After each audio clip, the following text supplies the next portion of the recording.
தேவனுடைய பிரசுத்த நாமத்திற்கு மகிமை உண்டாவதாக. இந்த காலை வேளை உங்கள் அனைவரையும் ஆண்டவராகிய இயேசு கிறிஸ்துவின் இன்ப நாமத்தில் உங்களை அன்போடு வாழ்த்தி வரவேற்கிறேன். விண்துளிகள் வாயிலாக இந்த நாளில் சந்திப்பதிலே மிகுந்த மகிழ்ச்சி அடைகிறேன்.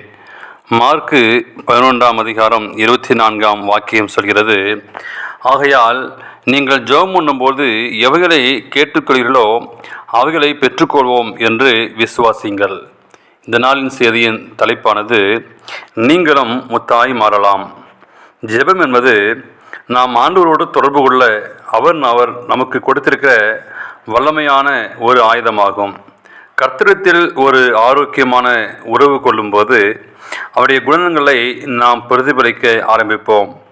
மேலும் நம் இருதயங்களில் இயேசுவானவர் வாசம் செய்வதையும் மற்றவர்கள் கண்டுகொள்ளக்கூடும்.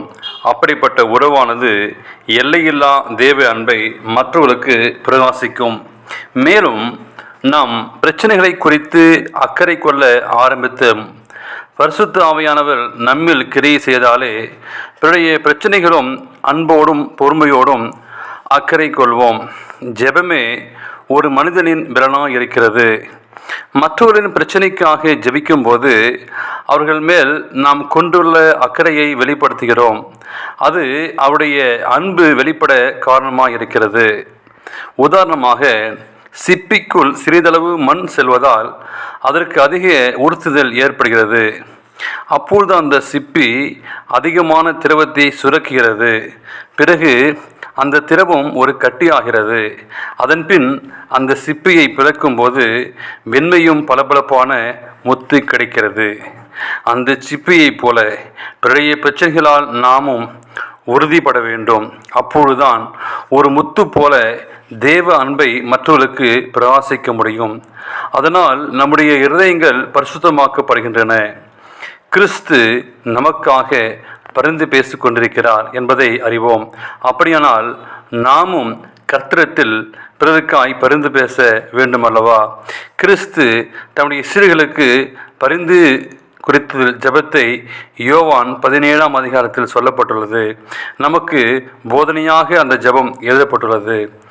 நான் இவர்களுக்காக வேண்டிக் கொள்கிறது அல்லாமல் வேண்டிக் கொள்கிறேன் என்றார். இயேசுவை விசுவாசிக்கின்ற ஒவ்வொருக்காகவும் இந்த ஜெபம் ஏற்கப்பட்டது. ஆதலால் நீங்கள் ஜெபம் பண்ணும்போது எவைகளை கேட்டுக்கொள்கிறீர்களோ அவைகளை பெற்றுக்கொள்வோம் என்று விசுவாசியுங்கள். அப்பொழுது அவைகள் உங்களுக்கு உண்டாகும் என்று சொல்கிறேன். நாமும் ஜெபத்தின் வழியாக செயல்பட வேண்டிய காரியங்கள் அநேகம் உண்டு. அதில் ஒரு பகுதி நன்மை சார்ந்தவர்கள், இன்னொரு பகுதி நம்மை சுற்றி இருப்பவர்கள் மற்றும் இயேசுவை அறியாதவர்கள். இவர்களுக்காக நாம் ஜெபிக்கலாமே. தொடர்ந்து ஜெபியுங்கள். தேவ அன்பை அனுபவித்து உலகிற்கு சொல்லுங்கள். தேவன் தாமே உங்களை ஆசீர்வதிப்பாராக. ஆமேன்.